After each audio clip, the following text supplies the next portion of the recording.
growing fuel subsidy, according to Amnesty International, has left millions of Nigerians terrified about the knock-on effects it will have on their daily lives. While all countries are required to eventually remove all fossil fuel subsidies to meet their human rights obligations in the context of the climate change crisis, they should not do it in a way that undermines the ability of people on low incomes to secure their rights to an adequate standard of living. It is vital that the removal of fuel subsidy is accompanied by social cushioning and protection measure. Hello and welcome to Let's Talk. My name is Olujo Kemosaku, and the topic before me is agitations against fuel subsidy. My guest is Barrister Tosin Akande, a lawyer and culture activist. But before we delve into the program proper, I'd like to remind you to please subscribe to our YouTube channel and follow us on all of our social media platforms. Until then, please enjoy this ride with us. Thank you so much, Barrister Tosin, for coming on the show. It's all right. Good afternoon, viewers. Okay. So what is fuel subsidy for those, for the benefit of those people who may not know how who may not know what it is? Okay, thank you for having me. Once again, good afternoon, viewers the world over. Fuel subsidy reduced to brass tacks is just all about the federal government of Nigeria, paying up the difference between what it takes to import fuel from foreign countries into Nigeria. And bearing in mind the fact that Nigeria is one of the countries that make up the Organization of Petroleum Exporting Countries, OPEC, you will expect that we have nothing. We ought not to have anything at all to do with fuel importation. So it's against this backdrop that this fuel subsidy thing itself becomes an anomaly. So why is fuel subsidy an anomaly? Like you said, of course, you made mention of OPEC and all. A big deal actually for Nigerian government and their people.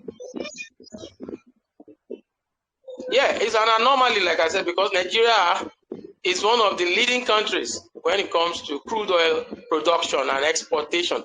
We ought to be exporting oil, and for God's sake, not having any business with importing oil. So that is why I said the entire gamut is anomalous. And we hope that the new government that has just stepped in will be able to arrest the situation. And they've started on the very right note, removing the fuel subsidy.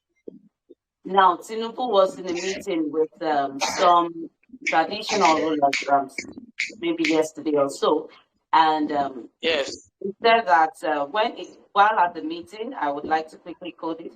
It says, while at the meeting with traditional rulers, he said that fuel subsidy is an elephant that will bring Nigeria to its knees. Therefore, Nigeria can no longer be further critics to neighboring countries. Also, yeah, it's true, because we found out that there are protests that have greeted the announcement of the removal of the fuel subsidy in neighboring countries like Cameroon, and Cotonou, that's the Republic of Benin. So, and you wonder, this is a policy that has got to affect Nigerians and Nigerians only. So, but why are people in that crying foul? So it shows you that previous governments have been engaged in fact, cesspit of mess and corruption. And like I told you, a new sheriff is in town. It's the dawn of a new era. All we need to do is to bear with the hard times that will greet it immediately, no doubt. But in the few subsequent years to come, I'm sure we'll begin to enjoy the benefit of the removal of the subsidy. It has been likened to the situation that we had on our hands many years back when telephony, the GSM, concept first entered the Federal Republic of Nigeria. And I'm sure you remember that at the outset of rolling out of GSM communication networks in Nigeria, at a point it went for as high as 100,000 naira to get a SIM, just one SIM. But many years down the line, at a point they were giving us SIMs for free. So we are looking forward to a situation where the prices of oil will respond to the forces of demand and supply. And of course, the Nigerian masses, the ordinary man on the street, will end up enjoying the benefits of the removal of this subsidy. But no doubt, we all are aware that it's going to take a hard time before we come to get to that bridge, before we can cross it. So all the government and the people need to do is to continue to ensure a smooth flow of communication. There must never be a time that information, relevant information, will be withheld from the people. At all times, the people as well must cooperate with a government that wants to develop the potentials of Nigeria and Nigerians to the fullest. So that's my take on this subsidy thing so far. According to Amnesty International, yes, all countries are required to eventually remove all fossil fuel subsidies in the context of climate change crisis, but should not undermine change. Yes, but they should not undermine the ability of low incomes to secure their rights, to adequate standard of living. What do you see to this? And why is it so important? Or why is it a problem in Nigeria? You see, the truth is, international organizations like the Amnesty International are, to the best of my ability, likened to armchair critics. Every nation has got its own peculiar situation and circumstances. The Amnesty International cannot just come and drop a one-stop fits all on their laps. All right, Nigeria has been toying about fuel subsidy, fuel removal or no removal for upward of a decade or more, and now we finally have a government that has helped us to remove it, and we have to just continue to live our lives. And you see, we can always look inwards. We don't have to rely strictly on external agencies like the Amnesty International. No doubt, they can come up with recommendations. But where you begin to sit down, and refuse to descend from your Olympian height to think that what you say must fit for all. No, we are a developing nation. They should allow us develop our recommendations and solutions to our problems in our own local way. Look at, for example, I'll take a cue from the Edo State government. Edo State is one of the 36 states that make up the country. The governor of the state, Governor Obaseki, has come up with two very beautiful, inwardly generated solutions to the issue of the fuel subsidy removal. To start with, he increased the minimum wage of workers in the state from 30,000 naira to 40,000 naira, which at the moment is the highest in the land. All right, though for me, all these sums, all these monies still come to next to nothing, but it's okay in terms of a developing country, in terms of the context of African location. We are in Africa, so it's a milestone, quote and unquote, for a government of the day, especially in this part of the world, to announce a 10,000 naira increase across board. All right, for the workers to say, okay, let's use that as a palliative to cushion the effect, in recognizing the rights of the low-income earners, like you talked about in the build-up to your question. And secondly, apart from the financial inducement, the financial cushioning, Joke, are you aware that he approved a 3-day, per week work scheme for them? So instead of Mondays to Fridays, they now have the right to go to work 3 times a week, all to cushion the effect, the hardship that will be created initially by the removal of the subsidy. These are things that are generated from inside, not necessarily from the Bretton Woods. All right, so that's what I am saying, that caution must be had for such organizations to be careful. This is Africa, is a developing nation. Part of our realities right now is because of the involvement of these people many, many years back. We can't take that away from the truth. All right, so this is my view. Caution needs to be had. Africans can generate, solutions to their own problems from within. But I am not frowning at the collaboration with those in the Bretton Woods. I'm not frowning at the collaboration with those in the West. It can come about, but it shouldn't always be that African nations go cap in hand to these institutions. My take. Just my take. Thank you so much for that. Let's quickly go on this break. We'll be right back.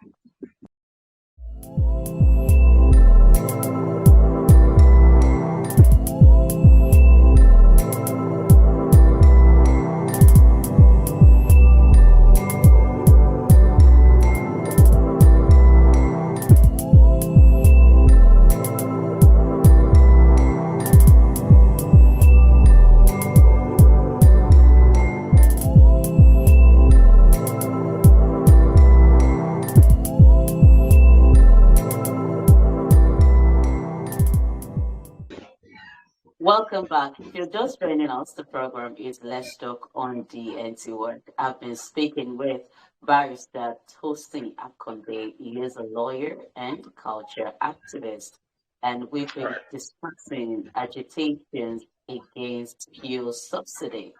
Thank you so much, Barrister Tosin, for standing by. It's a pleasure. Now, NLC and TUC's planned strike was cancelled after meeting with government officials. While justifying themselves or trying to cover up their tracks, NLC said that government had shown wild knowledge, or government has shown willingness, I use that word, willingness to engage in dialogue and offer reasonable palliatives to mitigate the impact of the fact that the impact of its policies. So what's your take on this fact that they even planned going on strike in the first place? And do you even think, or do you see both parties reaching an agreement? Yeah, I see them reaching an agreement because, like I said earlier on, when you are involved in collective bargaining schemes like union-related activities with government, with the leadership in any institution, what you need foremost is sincerity, and you can achieve sincerity via the way you communicate. All right, so they must have seen that indeed the government is sincere. Anybody who has realized, for instance, that we had a subsidy removal plan, an announcement here in Nigeria, and it's affecting those in neighboring countries, you are bound to agree with the government that no, this thing must go. So that means previous governments have actually been subsidizing petroleum prices and products in neighboring countries. What's Nigeria's business with Cameroon? What's Nigeria's business with the Republic of Benin? Okay, so these are hard facts that we have to come to terms with. So yes, these things must go. Any union official who knows his onions will agree with government that it has to go. So that's the starting point. When we have agreed that it has to go, we also agree on the hardship that we greeted. These are facts.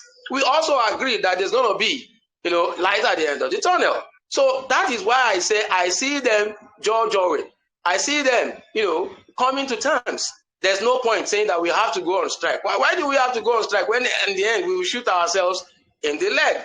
So we don't have to necessarily be unionists because we want to create a storm in a teacup, or because we want to be known. You just foment trouble everywhere. Industrial crises that are needless.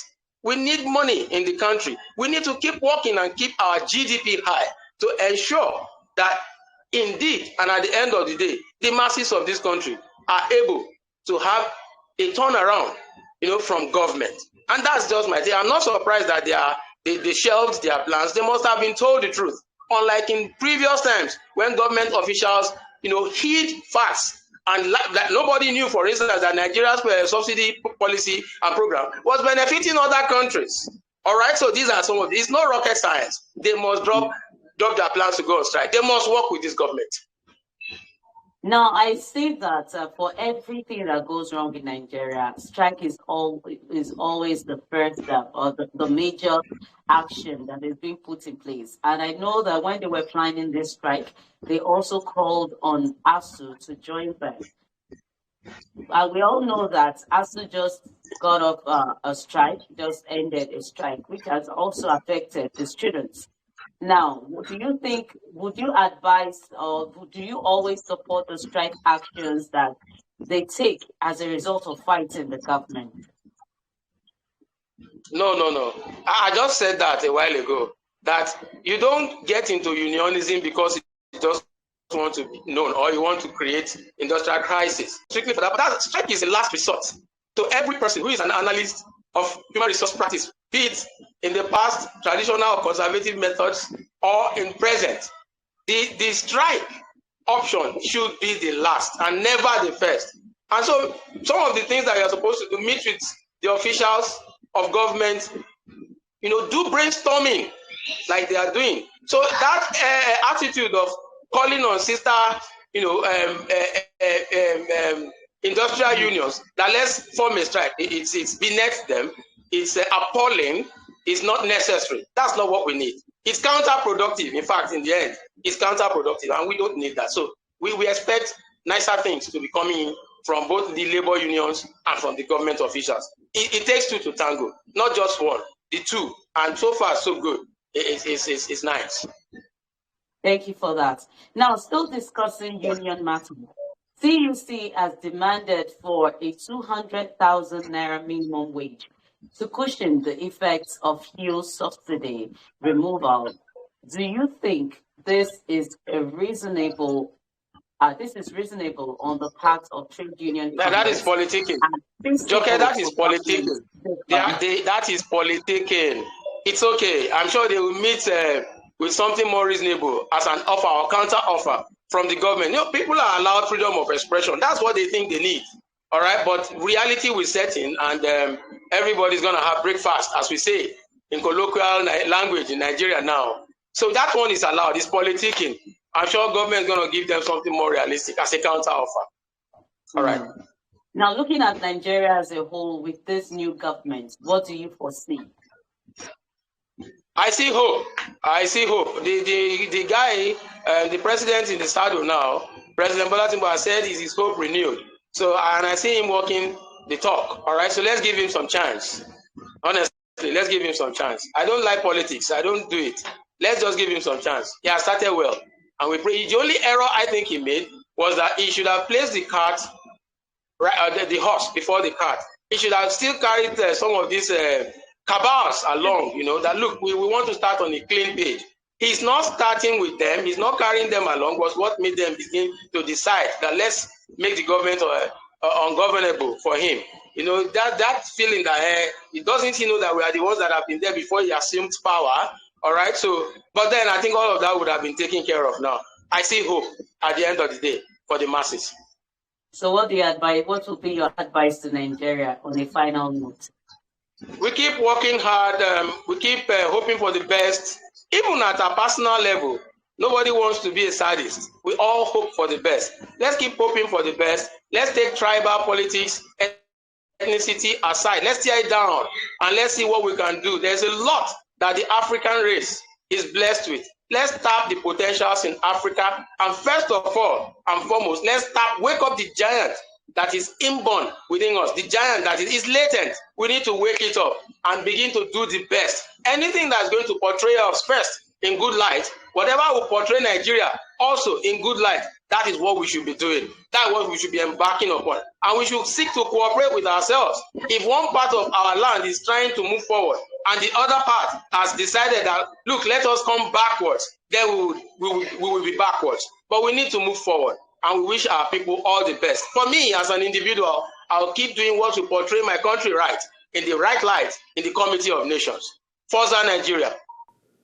Thank you so much for that information. And indeed, it's wonderful having you.